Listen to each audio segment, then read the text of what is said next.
योग पुरुष परम संत बाबा जय गुरुदेव जी महाराज, इनके चरणों में अरबों खरबों प्रणाम।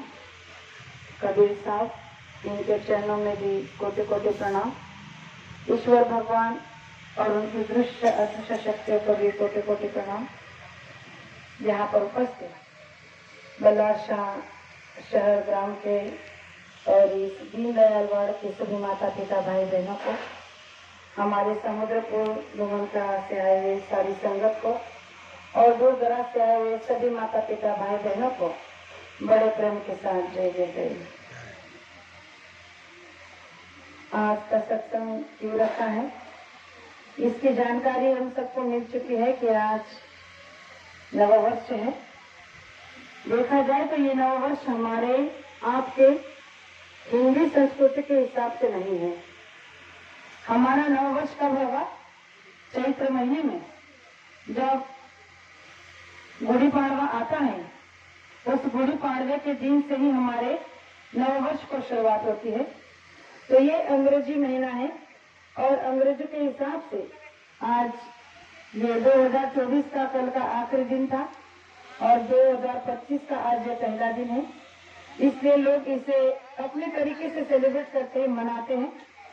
लेकिन संत महात्माओं ने कहा है कि कोई भी दिन हमारे लिए कम नहीं होना चाहिए, हमारे लिए बुरा नहीं होना चाहिए। जीवन का हर एक पल, जीवन का आने वाला हर एक दिन हमारे लिए सुनहरा होना चाहिए, अच्छा होना चाहिए, जिसमें हमारा आपका कल्याण होना चाहिए। तो प्रेमियों, जिन लोगों ने, संसार के सभी लोगों ने कल का दिन बड़े ही धूमधाम से अपने तरीके से मनाया है, तो संसारियों ने कैसे मनाया इसके बारे में ज्यादा बताने की जानकारी नहीं। हम सब कुछ अच्छे से जानते हैं, परिचित है कि जो लोग मांसाहार करते हैं, शराब पीते हैं, पता नहीं किस कैसे कैसे मद्य का सेवन करते हैं और किन किन प्राणियों का मांस बनाकर खाते हैं, ऐसे लोगों के लिए कल का दिन बड़ा ही शुभ था, लेकिन हमारे लिए बड़ा दुखदायी था। आप कहोगे क्यों? हमारे लिए दुखदायी इसलिए था कि जिन लोगों ने अपने मौज और मस्ती के लिए, अपने जीभ के स्वाद के लिए, अपने पेट के लिए जिन बेजुबान जानवरों को बेरहमी से काटा है, मारा है, उनके आयु को पूरा होने से पहले खत्म कर दिया है, ऐसे उन बेजुबान जानवरों के लिए हमारा दुख बहुत बढ़ रहा है और इसीलिए हमारे लिए कल का दिन बड़ा अशुभ था, कहने में कोई शंका नहीं होनी चाहिए। क्योंकि संत महात्मा ने हम आप लोगों के लिए जो रास्ता बताया है कि जीवों पर दया करो। हम लोगों ने अभी अभी जो शाकाहार का नारा लगाया, रैली निकाल कर, कि उसमें हमने नारे लगाए कि बाबा जी का कहना शाकाहारी रहना, जीवों पर दया करो। यानी कि जीवों पर दया करो का क्या मतलब है कि प्राणी मात्रियों पर दया करो, जो बेजुबान जानवर है इनकी रक्षा करो। लेकिन कल हमने देखा होगा, लोग देख रहे हैं कि होटलों में पता नहीं लोगों को नंबर नहीं लगते होंगे, इतना मांस बेचा गया, इतना मांस खरीदा गया, इतना मांस काटा गया और इतनी शराब बेची गई कि जिसकी कोई सीमा नहीं। और ऐसे अनैतिक कार्य करने वालों को लिए गुरु महाराज ने कहा कि कठोर से कठोर सजा उनके प्रारब्ध में लिख दी गई है। तो हमारा आपका परम सौभाग्य है कि हमें ऐसे संत महात्मा के सानिध्य में, उनके चरणों में हमें ये दिन बिताने का मौका मिला। तो सबसे बड़ा धन्यवाद मैं हमारे ठेकेदार भाइयों को करना चाहती हूँ, जिन दोनों भाइयों ने मिलकर आज का ये सत्संग का आयोजन किया है। पिछले साल हम यहाँ आए थे, तो पिछले साल में भी हमने इनसे यही विनती की थी कि इस कार्यक्रम को रखने का मकसद केवल एक ही बनाना कि ज्यादा से ज्यादा लोग यहाँ आए और ज्यादा से ज्यादा लोग गुरु महाराज की वाणी को सुने।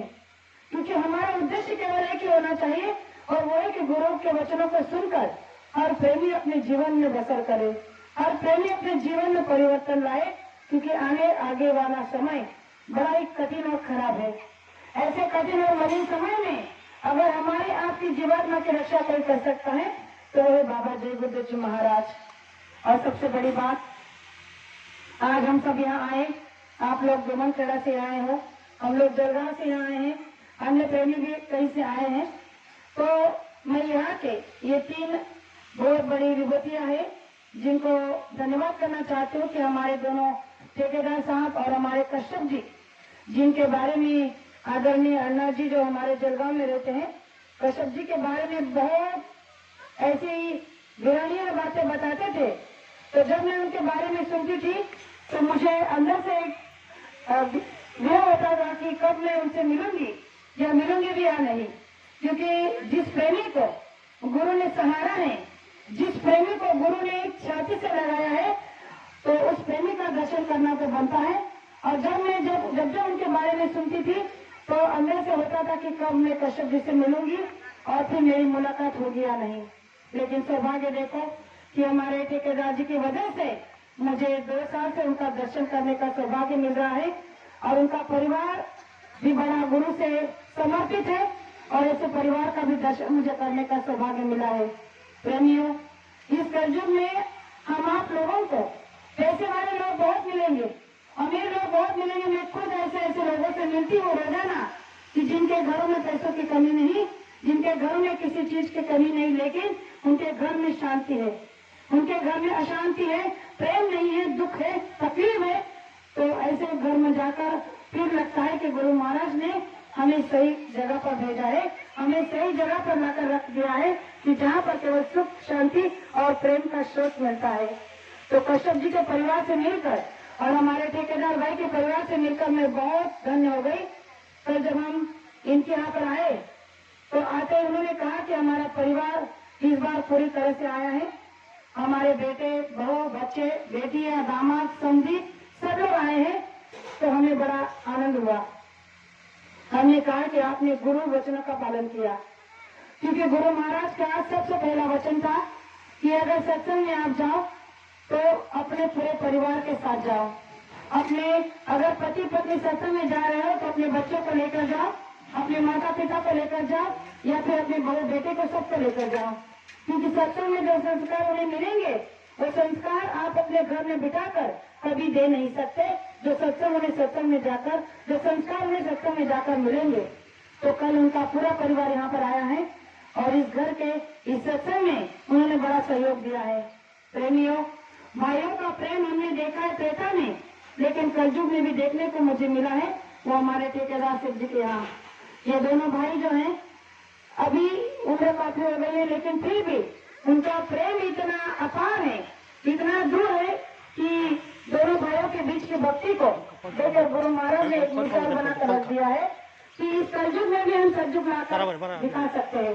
तो प्रेमियों, हमारे आपके लिए ये सबसे बड़ी बात है कि ये मनुष्य शरीर मिला है, तो इसमें हम आकर अपना सदुपयोग कर ले।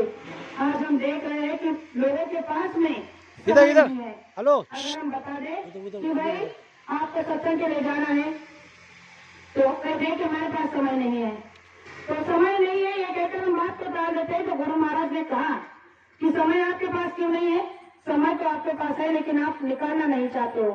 तो इससे एक छोटा सा प्रमाण गुरु महाराज ने अपने सत्संग के माध्यम से दिया था कि एक फकीर थे और वो फकीर महात्मा नदी के किनारे बैठे हुए थे। तो नदी के किनारे बैठे हुए थे और काफी देर घंटे बैठे हुए।